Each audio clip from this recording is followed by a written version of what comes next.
দর্শক বিপিএল নিয়ে যে অনিশ্চয়তা সৃষ্টি হয়েছিল আসলে কালকে রাত থেকে আসলে রাত ৯টার পর থেকে যখন আমরা দেখতে পাচ্ছিলাম যে কোয়াবের সভাপতি মোহাম্মদ মিথুন আসলে জানিয়েছেন যে আসলে আজকের দিন মানে দুপুরের যে ম্যাচটি ছিল নোয়াখালী এবং চট্টগ্রামে সেই ম্যাচের আগে যদি এম নাজমুল ইসলাম যদি পদত্যাগ না করেন তারা আসলে মাঠে ফিরবেন না, সব ধরনের ক্রিকেটকে আসলে বর্জন ঘোষণা করেছেন তখন। এরপরেই কিন্তু আসলে বিসিবি সভাপতি থেকে শুরু করে যারা আসলে বিপিএলের গভর্নিং কমিটিতে আসেন তারা সবাই কিন্তু চেষ্টা করেছেন বারবার যে আসলে ক্রিকেটারদের সাথে কথা বলে আসলে ম্যাচে ফেরানোর, কিন্তু শেষ পর্যন্ত আসলে ক্রিকেটাররা তাদের সেই সিদ্ধান্তে অনড় ছিল এবং তাদের সিদ্ধান্ত থেকে তারা এক চুলো আসলে নড়ে আসেননি। কিন্তু তারা এবং দুপুর একটাই কিন্তু আরেকটি সংবাদ সম্মেলন করেন যেখানে আসলে তারা উল্লেখ করেন যে আসলে তারাও মাঠে ফিরতে চান, তবে সেই মাঠে ফেরার আগে কিন্তু তাদেরকে আসলে আগে যে তাদের যে দাবিটা যে এম নাজুল ইসলামকে আসলে পদত্যাগ করাতে হবে এবং তা যদি না হয় তাহলে তারা মাঠে ফিরবে না। পদ্মা সেতু, মেট্রো রেল এবং এলিভেটেড এক্সপ্রেসওয়ে নির্মাণের গর্বিত অংশীদার বসুন্ধরা সিমেন্ট। এবং বিসিবিকে তারা আরেকটু কাজটা সহজ করে দেয় যখন হচ্ছে তারা বলেন আসলে যে যদি 48 ঘন্টার মধ্যে বিসিবি কোনো সিদ্ধান্ত না নেন তাহলে তারা মাঠে ফিরছেন না, এটা একদমই শতভাগ তারা জানিয়ে দিয়েছেন। তবে বিসিবি আসলে সেই সিদ্ধান্তের পরেই কিন্তু দেখা গিয়েছে যে এম নাজমুল ইসলামকে ফাইন্যান্স কমিটির যে যিনি চেয়ারম্যান আসলে তাকে আসলে অব্যাহতি দিয়েছেন এবং তাকে শুধু ওই কমিটি নয়, তিনি পুরো বিসিবির কার্যক্রম থেকে অব্যাহতি তিনি পেয়েছেন। এরপরে আসলে দর্শকদের যে আকাঙ্ক্ষা আমরা দেখতে পেয়েছি যে আমরা সবাই জানি যে আসলে নোয়াখালী দলটা আসলে যে ফ্যান বেজ আসলে তারা যখন নোয়াখালী দলটা যখন বিপিএলে আসে তখন কিন্তু একটা সেট আপ ফ্যান বেজ ছিল, মানে একটা পুরো নোয়াখালীর একটা উন্মাদনা ছিল এই দলটাকে ঘিরে। দলটা যদি মাঠে পারফর্ম করতে পারছিল না কিন্তু তাদের কিন্তু দর্শকদের কিন্তু একটা ফ্যান বেজ যেটা সেই ফ্যানের যে আকাঙ্ক্ষা তারা সেটা ছিল এবং মাঠে কিন্তু তারা সেই সকাল 10টা থেকে মাঠে উপস্থিত ছিলেন মাঠে ঢোকার জন্য। এরপরে সেই ম্যাচটি তো হয়নি, কারণ আমরা আবার এটাও জানি যে চট্টগ্রাম কিন্তু বিসিবির দল, যেহেতু বিসিবির মালিক চট্টগ্রামের মালিক আসলে দলটা ক্যারি করতে পারেনি শেষ পর্যন্ত, তো বিসিবি আসলে সেই দায়িত্বটা নেয়। কিন্তু সেই চট্টগ্রাম দলটাকে আসলে বিসিবি কন্ট্রোল করতে পারেনি, নিচের টাকা দিয়ে সেই প্লেয়ারগুলো সব কিছু দায়বদ্ধতা থাকার পরেও আসলে পারেনি। এরপর যে বিকালের ম্যাচটা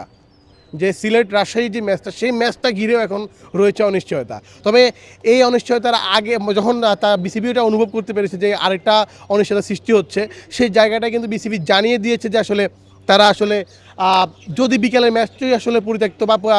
ম্যাচটি খেলা না হয় বিসিবি থেকে জানানো হয়েছে পুরো বিপিএল অনির্দিষ্টকালের জন্য স্থগিত করা হবে। তো দেশের ক্রিকেট আসলে কোথায় যাচ্ছে,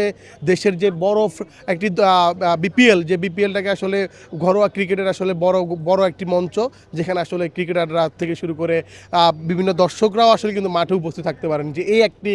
টুর্নামেন্টে, সেই টুর্নামেন্টে কিন্তু হাজার হাজার দর্শক কিন্তু আমরা দেখেছি যে আসলে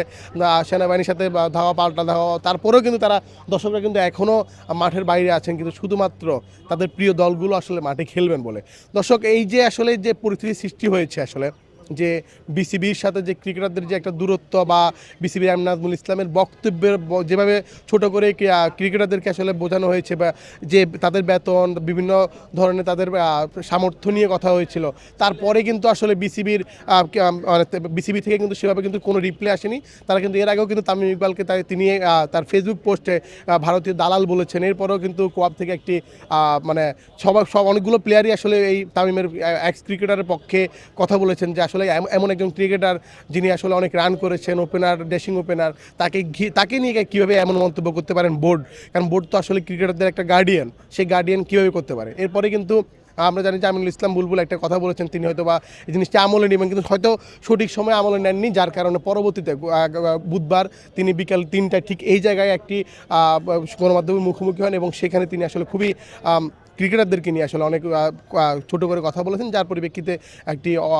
মানে যে পরিস্থিতি সৃষ্টি হয়েছে আসলে সেটি আসলে বিসিবি ট্যাকল দিতে পারেননি বা বিসিবি শেষ পর্যন্ত আসলে এটি হ্যান্ডেল করতে পারেনি। কারণ আমরা দেখেছি যে ক্রিকেটাররা কিন্তু তাদের সেই সিদ্ধান্তে, তাদের যে দাবি সেই দাবিতে অনড় ছিল। শেষ পর্যন্ত যদি বিকালে ম্যাচটি দর্শক না হয় এই দেশে বিপিএল কিন্তু অনির্দিষ্টকালের জন্য স্থগিত করা হবে বলেছে বিসিবি। তাহলে দেশের ক্রিকেটের আসলে কি হবে? আসলে এই যে ক্রিকেটারদের জায়গা থেকে নড়ছে না, বিসিবির জায়গা থেকে আসলে অনেক সময় নিয়ে আসলে রেসপন্স করছেন যাতে যেটার পরিপ্রেক্ষিতে আসলে ক্রিকেটের একটি ক্ষতির মুখে আসলে পড়েছে। দর্শক অবশ্যই জানাবেন যে আসলে এই যে আপনাদের আসলে ভাবনাটা কি, আসলে আপনারা আসলে এই বিসিবির এই কর্মকাণ্ডে বা এই খেলোয়াড়দের এই দাবি নিয়ে আসলে তারা যে নিজের জায়গায় অনড় থাকছেন সেটি আসলে কিভাবে দেখছেন অবশ্যই কমেন্ট বক্সে জানাবেন। পদ্মা সেতু, মেট্রো রেল এবং এলিভেটেড এক্সপ্রেসওয়ে নির্মাণের গর্বিত অংশীদার বসুন্ধরা সিমেন্ট।